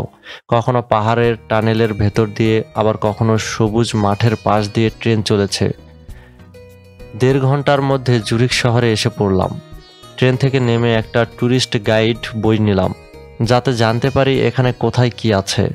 আগে একটা হোটেলে রুম বুক করতে হবে। ট্যুরিস্ট গাইড বই থেকে একটা হোটেল সিলেক্ট করলাম। হোটেলের নাম জুরিখ ম্যারিয়ট হোটেল। এই হোটেল সিলেক্ট করার একটা কারণ আছে, কারণ এই হোটেলটা লেক জুরিখের একদম গা ঘেঁষে। আর লেক জুরিখটা জুরিখ শহরের ভেতর সবচেয়ে বড় লেক।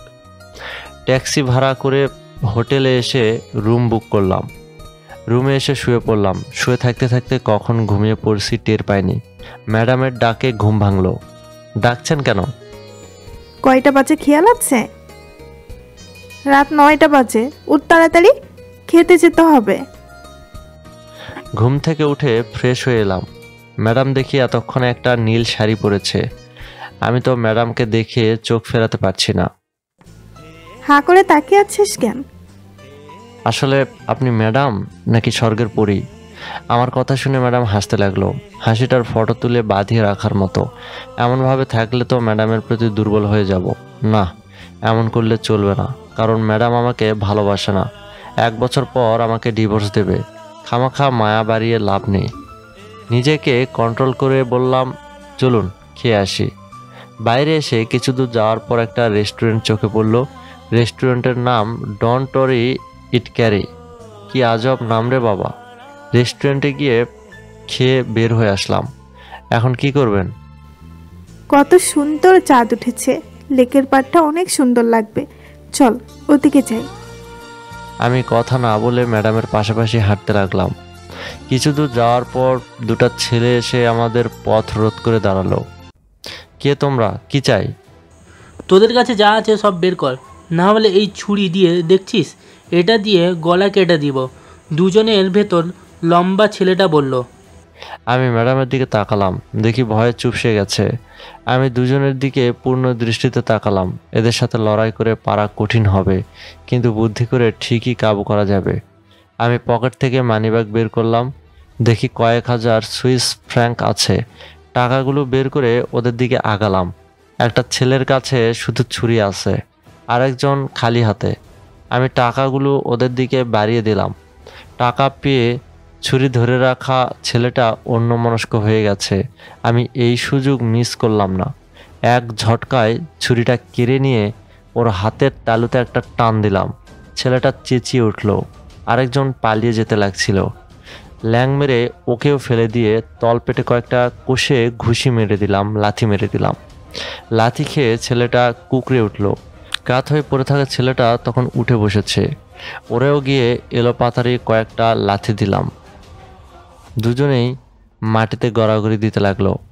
আমি টাকাগুলো পকেটে নিয়ে ম্যাডামের পাশে এলাম। তুমি একা একা ওদের সাথে পারলে? দেখতেই তো পাচ্ছেন, আবার জিজ্ঞেস করার কি আছে? আর হঠাৎ তুই থেকে তুমি বলছেন কেন? এমনি। এখন কাপা বাদ দিয়ে হোটেলে চলুন, আজ আর ঘুরতে হবে না। পুলিশের গাড়ি শব্দ করে এদিকে আসছে। ম্যাডাম বলল, পুলিশ আসছে, দেখলে আবার ঝামেলা হতে পারে, এর চেয়ে চল এখান থেকে কেটে পড়ি। ম্যাডাম আবার বলল, দৌড় দে। আমি দৌড়াতে লাগলাম। ম্যাডাম হিল পড়েছে, জোরে দৌড়াতে পারছে না। হঠাৎ দেখি আমার পাশে ম্যাডাম নাই। পেছনে ঘুরে দেখি ম্যাডাম রাস্তায় বসে আছে। এভাবে রাস্তায় বসে আছেন কেন? পড়ে গেছি, তোল আমাকে। বলেই ম্যাডামের হাত বাড়িয়ে দিল। আমি হাত ধরে টান দিলাম। দাঁড়িয়ে আমাকে জড়িয়ে ধরলো। আমার সারা শরীরে কারেন্ট বয়ে গেল, কিন্তু নিজেকে ঠিক করে বললাম, জড়িয়ে ধরছেন কেন? মনে হয় পা মুচকে গেছে, দাঁড়াতে পারছি না। তাহলে তো আপনাকে হসপিটালে নিতে হবে। একটু কষ্ট করে দাঁড়ান, আমি একটা ট্যাক্সি ভাড়া করছি। ট্যাক্সি ভাড়া করা লাগবে না, আমাকে হোটেলে নিয়ে চল। হাঁটতে পারছেন না, ট্যাক্সি ছাড়া যাবেন কিভাবে? কেন, তুই নিয়ে যাবি? আমি কি করে নেব? একা হয়ে দুজনকে মেরে আধমরা করে ফেলতে পারিস, আর একটা মেয়েকে নিয়ে যেতে পারবি না? কিভাবে নিব? কোলে করে নিবি? পারবো না। না নিলে আমি এখান থেকে যাব না বলে রাস্তায় বসে পড়ল। কি মুসিবতে পড়লাম। অনেক বুঝিয়ে কাজ হলো না। শেষমেশ কোলে নিয়ে হাঁটতে লাগলাম। ম্যাডাম আমার গলা জড়িয়ে ধরে আছে আর আমার দিকে চেয়ে আছে। এভাবে তাকিয়ে আছেন কেন? আমার ইচ্ছে হয়েছে তাই তাকিয়ে আছি। আমি আর তর্ক করতে চাইলাম না, এজন্য চুপ হয়ে গেলাম। ম্যাডামকে দেখে যতটা ভারী মনে হয়েছে অতটা ভারী না। হোটেলে পৌঁছাতে বেশি কষ্ট হলো না। রুমে প্রবেশ করে শুয়ে পড়লাম। ক্লান্তিতে ঘুমিয়ে পড়ি। সকালে চোখ খুলে দেখি একদিন আগের মতো ম্যাডাম আমাকে জড়িয়ে ধরে শুয়ে আছে। কি ম্যাডামের গরম নিঃশ্বাস আমার মুখে এসে পড়ছে। ঘুমন্ত মুখটা অনেক মায়াবী লাগছে। ওর চুলগুলো এলোমেলো হয়ে আছে। ইচ্ছে করছে ম্যাডামের এলোমেলো চুলগুলো কানের পাশে গুজে দেই, কিন্তু যদি জেগে যায় তাহলে উল্টাপাল্টা ভাববে। কিন্তু নিজের হাতকে কন্ট্রোল করতে পারলাম না। হাত দিয়ে ম্যাডামের মুখের উপর চুলগুলো ঠিক করে দিলাম। একটু পর ম্যাডাম চোখ খুলল, আমার দিকে তাকিয়ে বলল, সরি, রাতে ভয় পাইছিলাম, তাই তোকে জড়িয়ে ধরেছিলাম। হয়েছে, আর মিথ্যা বলতে হবে না। ওই, আমি মিথ্যা বলি না। আমি একটা নিরীহ ছেলে, আপনি আমাকে একা পেয়ে না জানি কবে আমার সব কিছু দেখে ফেলেন। ওই পিচ্ছি, চুপ কর, না হলে থাপ্পড় দিয়ে তোর দাঁত ফেলে দিব। হা হা হা, গতকাল সামান্য একটা ছুরির সামনে ভয়ে কি কাঁপুনিটা দিলেন, আর এখন আমার সামনে বাঘ হচ্ছেন। আমার যখন যা ইচ্ছা তাই হব, তাতে তোর সমস্যা কোথায়? আপনার যখন যা ইচ্ছে করেন, কিন্তু আমাকে এর ভেতরে জড়াবেন না। ওই চুপ কর, এখন ফ্রেশ হয়ে আসতে দে, অনেক জায়গা ঘুরতে হবে। প্রথমে ম্যাডাম ফ্রেশ হয়ে এলো, আমিও ফ্রেশ হলাম। এরপর দুজনে মিলে রেস্টুরেন্টের নাস্তা করলাম। নাস্তার শেষে হোটেল থেকে বের হয়ে হাঁটতে লাগলাম। কিছুক্ষণ পর বললাম, তো ম্যাডাম, আজকে কোথায় কোথায় ঘুরবেন? জানি না, তুই বল। নাস্তা করার সময় একটা ছেলের সাথে কথা হলো। ও বলল, এই সময় দল বেঁধে বাসে করে ট্যুর করা হয়, তাহলে ঝুঁকি প্লাস খরচও কম হয়। আমি ওরা বললাম, তো ট্যুর কোম্পানিটা কোথায়? ছেলেটা আমার হাতে একটা কার্ড দিল। আমি পকেট থেকে কার্ডটা বের করে ম্যাডামকে দেখালাম। আচ্ছা, ঠিকানা তো কাছেই মনে হচ্ছে, তুই গিয়ে একটু খোঁজ নিয়ে আয়। আচ্ছা, আমি যাচ্ছি। কিছু দূর যাওয়ার পর ট্যুর কোম্পানিটা খুঁজে পেলাম।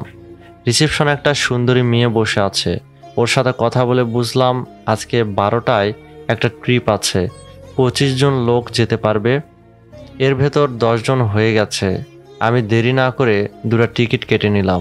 হোটেলে এসে ম্যাডামকে সব খুলে বললাম। 12টা বাজতে বেশি দেরি নাই, গোসল করে রেডি হতে হবে। আমি আগে গোসল করে আসলাম। এরপর ম্যাডাম গোসল করে বের হলো। ভেজা চুলে ম্যাডামকে অপরূপ লাগছে। ইচ্ছে করছে ম্যাডামকে ছুঁয়ে দেই, কিন্তু আমার তো সে অধিকার দেয়নি। কিছুক্ষণ পর ম্যাডাম বলল, রুম থেকে বের হ, আমি সাজবো। সাজবেন ভালো কথা, আমার রুম থেকে বের হতে হবে কেন? বলছি বের হ, এত প্রশ্ন ভাল লাগে না। আমি রাগে রুম থেকে বের হয়ে এলাম। আধা ঘন্টা পর এসে দেখি ম্যাডামের সাজুগুজু করা শেষ। এত তাড়াতাড়ি কিভাবে সাজুগুজু করলো ভেবে পেলাম না। ঘড়িতে তাকিয়ে দেখি 11টা বেজে গেছে। ম্যাডামকে বললাম, এখন চলুন, নাহলে বাস মিস করব। আমি মাথায় একটা হ্যাট আর ক্যামেরাটা গলায় ঝুলিয়ে নিলাম। এখন নিজেকে ট্যুরিস্ট মনে হচ্ছে। ঠিক বেলা 12টার সময় আমরা ট্যুর বাসে উঠলাম। ম্যাডাম জানালার পাশের সিটে আর আমি ম্যাডামের পাশের সিটে। আমাদের গাইড 25 বছর বয়সী একজন সুইসম্যান, বেশ স্মার্ট। তিনি মাইক্রোফোন হাতে অনর্গল বর্ণনা করে যাচ্ছেন রূপময় জুরিখের ইতিহাস, ঐতিহ্য ইত্যাদি। ছোট্ট জুরিখ শহর। বাসে বসে গাইডের কথা শুনছি আর বাইরে তাকিয়ে দেখছি। তবে ম্যাডামের খোলা চুলগুলো খুব বিরক্ত করছে, কিছু বলতেও পারছি না। দেখলাম আকাশ কখনো মেঘলা, কখনো টিপটিপ বৃষ্টি, কখনো বৃষ্টিবিহীন। মনে হলো শহরটি ইউরোপের অন্যান্য শহরের চেয়ে একটু আলাদা। ছোট বড় ঐতিহ্যবাহী স্থাপনা সহ নানান গুরুত্বপূর্ণ স্থান আমাদের দেখানো হচ্ছে। গাড়ি যেতে যেতে প্রথমেই যেখানে থামলো সেটি জুরিখের পুরনো শহর এলাকা, যে স্থানটিতে প্রায় 400 বছর আগের রোমানীয় সভ্যতার নানা চিহ্ন ও ঐতিহ্য রয়েছে। পুরনো ভাস্কর্য, মেডিকেল কলেজ, লেখক শিল্পীদের বাড়িঘর, কারুকাজময় স্থাপনা ঘুরিয়ে ঘুরিয়ে আমাদের দেখাচ্ছে গাইড মেয়েটা। আমি আর ম্যাডাম আলাদা হয়ে কিছুক্ষণ ঘুরে দেখলাম। এরপর আমাদের নিয়ে যাওয়া হলো সুন্দরী জুরিখের রূপময় লেক এলাকায়। বিশাল লেক, লেকের দুই পাশে পাহাড় আর পাহাড়ের পাদদেশে সাজানো বাড়িঘর, সব মিলিয়ে ছবির মতো দৃশ্য। প্রকৃতির এক অনাবিল আচরণ। তবে বৃষ্টিটা বেরসিক। আমাদের গাড়ি গিয়ে লেকের এক পাশে থামলো। সেখানে অনেকগুলো স্পিডবোট বাঁধা, লেকের মাঝখানে ফোয়ারা, যেটি অনিন্দ দৃশ্য তৈরি করছে। গাইড জানালো এখানে ইচ্ছে করলে আমরা ফটো সেশন করতে পারি। আমি অনেকগুলো ফটো তুললাম, তবে বেশিরভাগই ম্যাডামের। এরপর আবার বাসে উঠলাম। বাস চলল লেকের পাশ ধরে। এক পাশে লেক ও অন্য পাশে আবাসিক বাড়িঘর। দারুণ আনন্দ পাচ্ছি। বেশ কয়েক কিলোমিটার এভাবে যেতে যেতে বাস থেমে গেল। গাইড জানালো এবার আমরা লেকের ওপারে যাব। লেক পার হতে হতে নিসর্গের অন্যরকম অনুভূতিতে মুগ্ধ হলাম। লেক পার হয়ে গাইড আমাদের দেখালেন চকলেট তৈরির কারখানা। তারপর কেবল করে উঠিয়ে নিয়ে গেলেন এক উঁচু পাহাড়ে, যেখানে একটি চমৎকার রেস্টুরেন্ট রয়েছে। পাহাড়ের এত উঁচুতে রেস্টুরেন্ট দেখে খাবার লোভ সামলাতে পারলাম না। দুজন কিছু চকলেট খেলাম। খাওয়া শেষে রেস্টুরেন্টের লর বাহিরের রেলিংয়ের কাছে এসে দাঁড়ালাম। এখান থেকে লেক ভিউটা আরও সুন্দর দেখা যাচ্ছে। আমি চারপাশের কিছু ফটো তুললাম। দেখি ম্যাডাম একটু দূরে দাঁড়িয়ে দূরের বরফ জমা পাহাড় দেখছে। আমি কয়েকটা ফটো তুললাম। কিছুক্ষণ সেখানে থেকে আবার নেমে আমরা লেকের অন্য পার ধরে ফিরে যেতে থাকলাম স্টার্টিং পয়েন্টের দিকে। হঠাৎ একটি বাড়ির সামনে গাইড গাড়ি থামিয়ে আমাদের বললেন এটি হচ্ছে নোবেলজয়ী বিখ্যাত জার্মান লেখক টমাস ম্যানের বাড়ি। দেখালেন বাড়ির পাশেই তার কবর। আবারও বাস চলতে থাকলো এবং বিকাল 5টার সময় আমাদের নামিয়ে দিল। বাস থেকে নেমে দুজন হাঁটতে লাগলাম। ম্যাডাম, ঘুরে কেমন লাগলো? সত্যি অসাধারণ। আমারও অনেক ভালো লেগেছে। জীবনে এত চমৎকার জায়গায় কখনো আসতে পারিনি। এখন কি করবি? গতকাল তো লেকের পাড়ে যাওয়া হয়নি, হাতে এখনো অনেক সময় আছে। এখন কি ওই দিকটাই ঘুরতে যাবেন?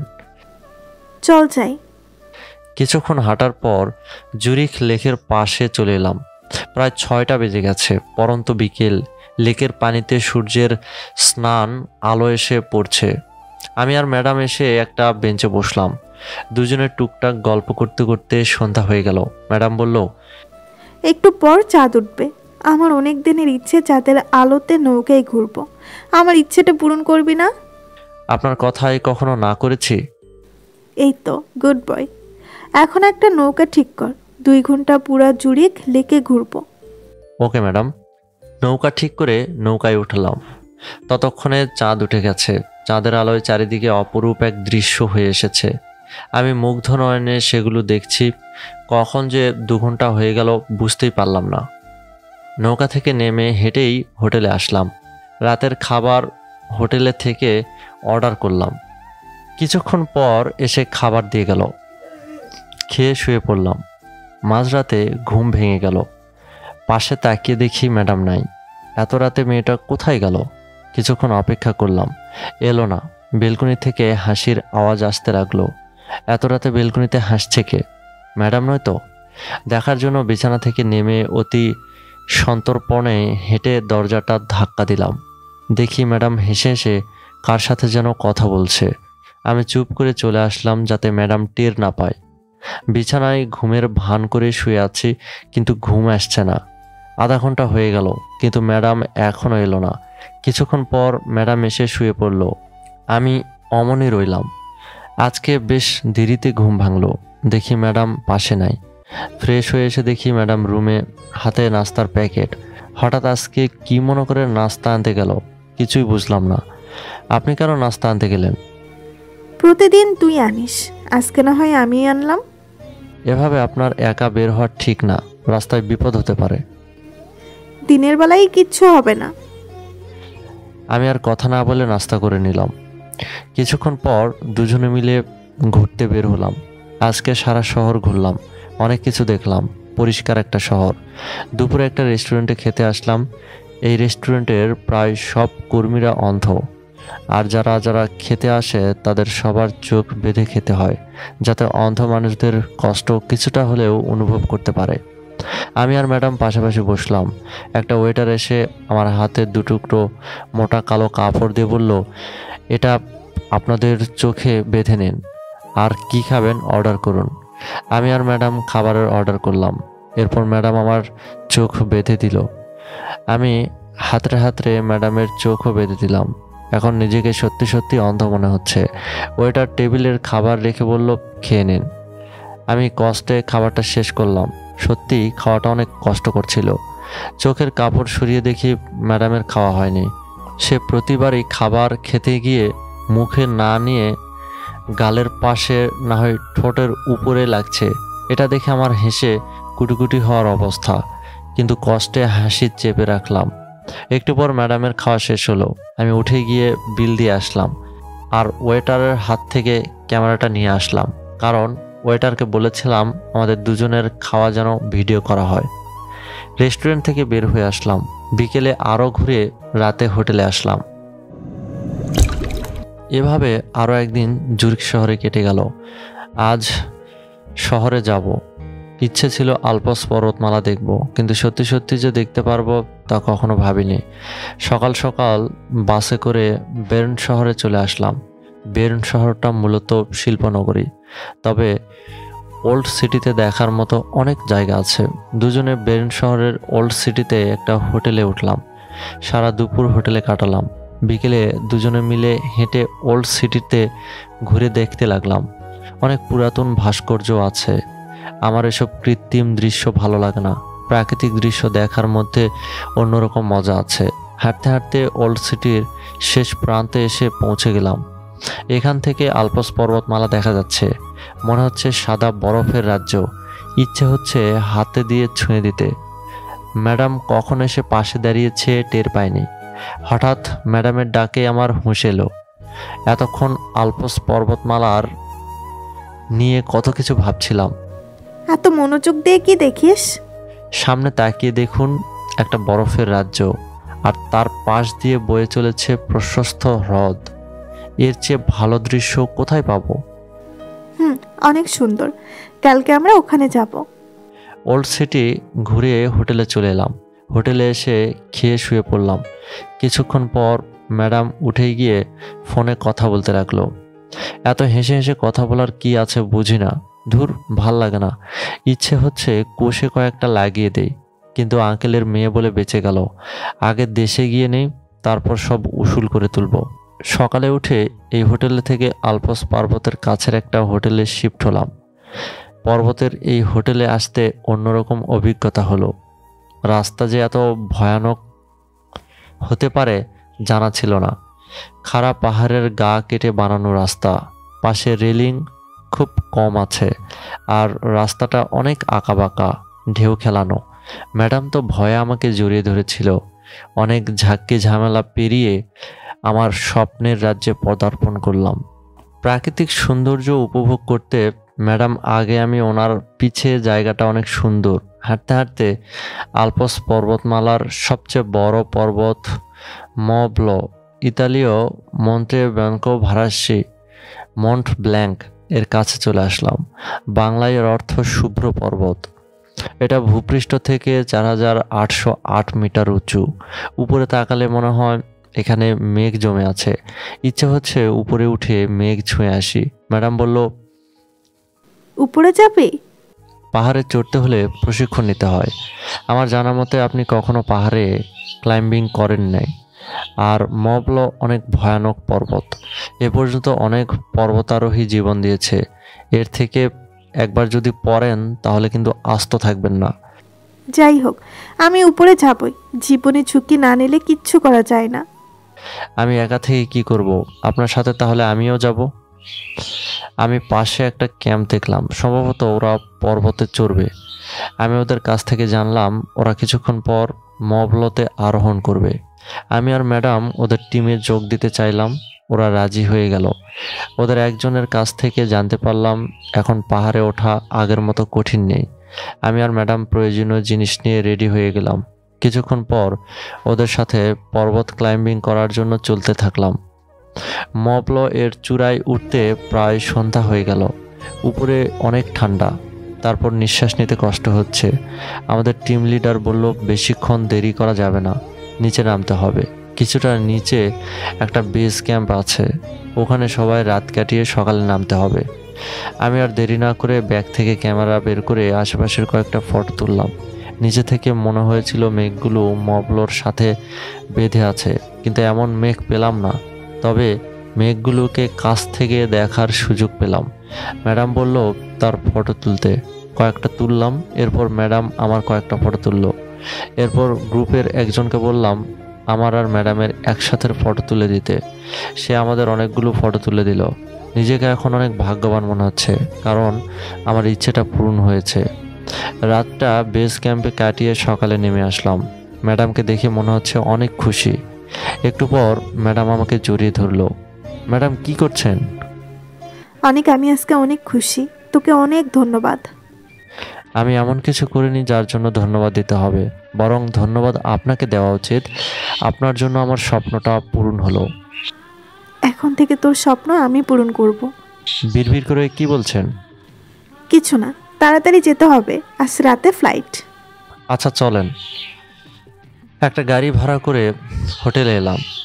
সারা রাস্তা ম্যাডাম আমার কাঁধে মাথা রেখে এসেছে, মানা করতে চেয়েও পারেনি। হোটেলে এসে ব্যাগপত্র নিয়ে বের হয়ে আসলাম। হোটেলের বাইরে এসে একটা উবার গাড়ি ভাড়া নিলাম। গাড়িটা শপিং মলে এসে থামাতে বললাম। ম্যাডাম বলল, এখন কি কিনবি? আঙ্কেলের জন্য কিছু কিনতে হবে। ভালো কথা মনে করেছিস, চল সাথে আমিও যাব। আমি আঙ্কেলের জন্য একটা রোলেক্স ঘড়ি কিনলাম, আর ম্যাডামের জন্য অনেক রকমের চকলেট, সাথে একটা সোনার চেইন। মনে হলো এটা ম্যাডামের গলায় সুন্দর মানাবে। শপিং শেষে বাইরে এলাম, ম্যাডামও চলে এলো। এরপর গাড়ি চলল জুরিখ শহরের উদ্দেশ্যে। রাত 10টার ফ্লাইট, এখন বিকেল 5টা বাজে। 1.5 ঘন্টার ভেতর জুরিখ ইন্টারন্যাশনাল এয়ারপোর্টে চলে আসলাম। সব কিছু চেক করার পর তবেই প্লেনে যাওয়ার অনুমতি মিলল। আগের মতো ম্যাডাম প্লেনের জানালার কাছে, আমি তার পাশে। প্লেন আকাশে উড়াল দিল। ম্যাডাম তখন বাইরে তাকিয়ে আছে। প্লেন কিছুক্ষণের মধ্যে মেঘের উপর দিয়ে চলতে লাগলো। কয়েক ঘন্টা পর ঢাকায় প্লেন ল্যান্ড করলো। এয়ারপোর্ট থেকে বের হয়ে এলাম। একটা ট্যাক্সি ভাড়া করে বাসায় চলে আসলাম। আঙ্কেল বাসায় ছিল। আমাদের এভাবে আসতে দেখে অনেকটা অবাক হয়ে বলল, 15 দিনের জন্য সুইজারল্যান্ড গেলে আর 10 দিনের মাথায় চলে এলে যে? আব্বু 10 দিনও লাগেনি সব ঘুরে দেখতে, তাছাড়া তোমাকে অনেক মিস করছি, থেকে আর কি করব, তাই চলে এলাম। অনেক জার্নি করে এসেছো, তোমরা রুমে গিয়ে বিশ্রাম করো। আমরা আর কথা না বাড়িয়ে রুমে চলে আসলাম। খুব ঘুম পাচ্ছে, তাই ব্যাগপত্র রেখেই বিছানায় গা এলিয়ে দিলাম। ম্যাডামও মানা করলো না, ভালোই হলো। এখন শান্তিতে ঘুমাতে পারবো। কখন ঘুমিয়ে পড়েছি টেরও পাইনি। হঠাৎ মুখের উপর ভেজা কিছুর অনুভব করলাম। চোখ খুলে দেখি ম্যাডাম একটা পানির মগ হাতে নিয়ে দাঁড়িয়ে আছে। আমাকে পানি দিলেন কেন? ইচ্ছে হইছে দিছি, কি করবি? অনেক কিছু তো করতে ইচ্ছে করে। তুই যে ভীতু, কিছুই করতে পারবি না। এই কথা শুনে মাথা গরম হয়ে গেল। ম্যাডামের এক হাত ধরে একটা টান দিলাম। আচমকা টানে ম্যাডাম আমার উপরে এসে পড়ল। আমি ম্যাডামকে জড়িয়ে ধরে বললাম, ম্যাডাম এখন তাহলে সাহসের পরীক্ষা দিই। ওই কিছু করবি না? আমতা আমতা করে বলল, কিছু তো একটা করতেই হবে, না হলে আমার আবার ভীতু বলবেন। বলেই ম্যাডামের কাপড় ঠোঁটে ঠোঁট মিলিয়ে দিলাম। 2 মিনিট পর ম্যাডামকে একটু দম নিয়ে আবার কিস করলাম। চোখ খুলে তাকিয়ে দেখি ম্যাডাম চোখ বন্ধ করে আছে। ম্যাডামের নাকে একটা টোকা দিয়ে বললাম, এত লজ্জা পেতে হবে না, চোখ খোলেন। ম্যাডাম চোখ খুলে তাকালো। আমি চোখ মেরে বললাম, সাহস কি আর একটু দেখাবো? ম্যাডাম আমাকে ধাক্কা দিয়ে সরিয়ে দিয়ে দৌড়িয়ে রুম থেকে পালালো। আমি ম্যাডামের লজ্জা পাওয়া দেখে হাসতে লাগলাম। ফ্রেশ হয়ে এসে দেখি ফয়সাল কল দিছে। হ্যালো। শালা, বউ পেয়ে বন্ধুদের ভুলে গিয়েছিস? আরে ভুলিনি। বুঝি, আর মিথ্যা বলতে হবে না। তারপর বল, কেমন আছিস? এই তো আলহামদুলিল্লাহ, তুই? এই তো আলহামদুলিল্লাহ। কাল কি কলেজে আসবে? আসবো। আচ্ছা, তাহলে কলেজে গিয়ে কথা হবে। রাতের খাবার পর আঙ্কেলের জন্য আনা ঘড়িটা দিলাম। আঙ্কেল অনেক খুশি হলো। খাবার শেষ করে রুমে শুয়ে আছি, এমন সময় ম্যাডাম এলো। আমি ওর দিকে তাকালাম, ওর চোখে দুষ্টুমি। নিজেকে কন্ট্রোল করলাম যাতে ম্যাডামের উপর প্রেমে না পড়ি, কারণ ম্যাডাম বলেছে 1 বছর পর ও আমাকে ডিভোর্স দেবে। শুধু শুধু মায়া বাড়ানোর কোনো মানে হয় না। আমি কোনো কথা না বলে কাঁধ ফিরে শুয়ে পড়লাম। ম্যাডামও কথা বলল না। সকালে ঘুম থেকে উঠে ফ্রেশ হয়ে এলাম। অনেকদিন কলেজে যাই না, আজকে কলেজে যেতে হবে। রেডি হয়ে বের হয়েছি, এমন সময় দেখি ম্যাডামও বের হয়ে এলো। আমি একটা রিক্সা ডাক দিলাম। রিক্সাওয়ালা গেটের সামনে থেমে গেল। আমি রিক্সায় বসে পড়লাম। এমন সময় ম্যাডাম এসে আমার পাশে বসে পড়ল। আপনি তো গাড়ি নিয়ে যাবেন, রিক্সায় কেন উঠলেন? তোর সাথে যাবো তাই। আমার সাথে কেন? ইচ্ছে হয়েছে, তোর কোনো অসুবিধা হলে বল। ওনার যখন ইচ্ছে, যা ইচ্ছে তাই জোর করে করবে, আমার কিছু বলার অধিকারও নাই। আমি বাঘ না ভাল্লুক যে ভয়ে এমন গুটিসুটি মেরে বসে আছিস? আপনাকে ভয় পেতে যাব কেন? তাহলে অমন করে বসছিস কেন? এদিকে সরে আয়। আমার ইচ্ছে হয়েছে তাই বসেছি। ম্যাডাম আর কথা বলল না। একটু পর ম্যাডাম নেমে গেল। আমিও কিছুক্ষণ পর কলেজের সামনে নেমে চলে আসলাম। রিক্সা থেকে নেমে ভাড়াটা দিয়ে কলেজে প্রবেশ করলাম। অনেকদিন পর কলেজে আসলাম, কেমন যেন অন্যরকম লাগছে। আড্ডা দেওয়ার জায়গায় দেখি ফয়সাল, সিয়াম, ইমন বসে আছে। আমাকে দেখেই ওরা এসে আমাকে জড়িয়ে ধরলো। আরে ছাড় তোরা, আমি তো চ্যাপটা হয়ে গেলাম। আরে তুই চ্যাপটা হলে সমস্যা নাই, কারণ তোর বউ আছে, সিএম বলল। শালা, আমার বউ এমন দেখলে আমাকে পিটাবে। ছাড় বলছি। ওরা সবাই ছেড়ে দিল, আমি হাঁপ ছেড়ে বাঁচলাম। হানিমুন কেমন কাটলো? এক কথায় অসাধারণ, জীবনেও ভুলবো না। কি এমন হলো যে জীবনে ভুলবি না? ফোনটা বের করে মবল পাহাড়ের চূড়ায় তোলা ফটোগুলো ওদের দেখালাম। ওরা ফটো দেখেই তো অবাক হয়ে গেল। ওদেরকে বললাম, বল, এমন কথা কি ভোলা যায়? শালা, ফটো দেখিয়ে লাভ জাগিয়ে দিলি। আমারও ইচ্ছা হচ্ছে ঘুরতে যেতে, সিএম বলল। আচ্ছা, এক্সাম শেষ হলে সবাই মিলে সুইজারল্যান্ড ঘুরতে যাব। আরও কিছুক্ষণ আড্ডা দিয়ে ক্লাসরুমে গেলাম। একটু পর স্যার এলো। আমাকে অনেকদিন পর দেখে বলল, এতদিন ক্লাসে আসিসনি কেন? স্যার, আসলে ঘুরতে গেছিলাম। সামনে তোমার এক্সাম আর এখন ঘোরাঘুরি করছো? এত ঘোরাঘুরি মোটেও ঠিক না। এই কয়েকদিন অনেক পড়া পিছিয়ে গেছো, কারোর কাছ থেকে পড়াগুলো জেনে নিও। আচ্ছা স্যার। আমি যতক্ষণ দাঁড়িয়েছিলাম মায়া ততক্ষণ আমার দিকে তাকিয়েছিল। ব্যাপারটা আমাকে বেশ বিব্রত করেছে।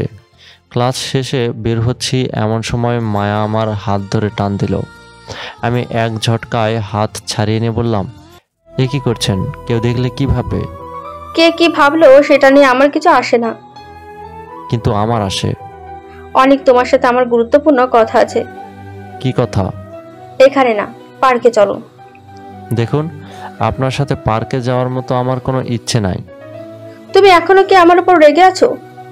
আমি কারো উপর রাগি না। তাহলে আমাকে ব্লক করে রাখছো কেন? জানো, এই কয়েকদিন তোমার খোঁজ না পেয়ে অনেক কষ্টে দিন কেটেছে। আমার জন্য তাহলে কারো কষ্টে কষ্টে দিন কাটে? একদম হাসবে না, আমি মোটেও হাসির কথা বলিনি। কিন্তু আমার কাছে হাসির মনে হয়েছে। আচ্ছা, তোমার ফোনটা দেখি। কি করবেন? আমার নাম্বার আনব্লক করব। তাতে কি হবে? তোমার সাথে কথা বলবো। আমার সাথে কথা বলে কি লাভ? অনেক কিছু, সেটা তোমাকে বুঝতে হবে না। আচ্ছা, আমার যে বিয়ে হয়েছে এটা জানেন?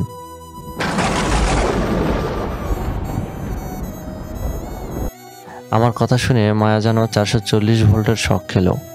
ওর চোখে প্রায় পানি এসে গেছে। কি হলো? চুপ কেন? অবাক হয়েছেন তাই না? সত্যি কি তোমার বিয়ে হয়েছে? হয়েছে। আমাকে জানালি না কেন? আপনি যখন আতিকের প্রেমে হাবুডুবু খাচ্ছিলেন, জানালেও তো লাভ হতো না। আসলে জীবনে কখন কি হয় কেউ বলতে পারে না। ইচ্ছে ছিল একজনকে নিয়ে ঘর বাঁধবো, কিন্তু সে তো আমাকে ভালোবাসতো না, তাই বাধ্য হয়ে আরেকজনকে বিয়ে করতে হলো। তা তোমার বউটাকে? আপনি চেনেন তাকে? ওর নাম আখি। আখির তো বয়ফ্রেন্ড ছিল, তার কি হলো?